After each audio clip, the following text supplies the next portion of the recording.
మరి రక్షణ ఎలా వస్తుంది అంటే, నువ్వు మారు మనసు పొంది బాప్తిసం తీసుకున్న తరువాత నువ్వేం చేయాలంటే సత్యమును గూర్చిన అనుభవ జ్ఞానము సంపాదించాలి.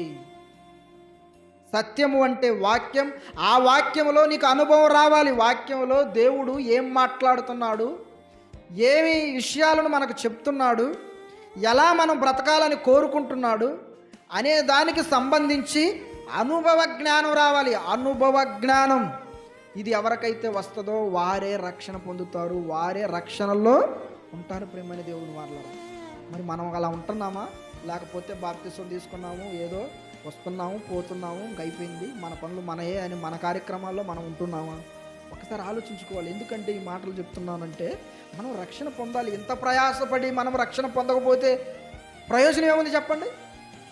దేవుని కోసం ఎంతో ప్రయాసపడాలని ఆలోచించుకొని ప్రయాసపడుతున్నటువంటి మనము రక్షణ గురించినటువంటి అర్థం తెలియక, వాక్యానికి సంబంధించినటువంటి అనుభవ జ్ఞానం లేక నువ్వు అలాగే మరణిస్తే ఏంటి పరిస్థితి?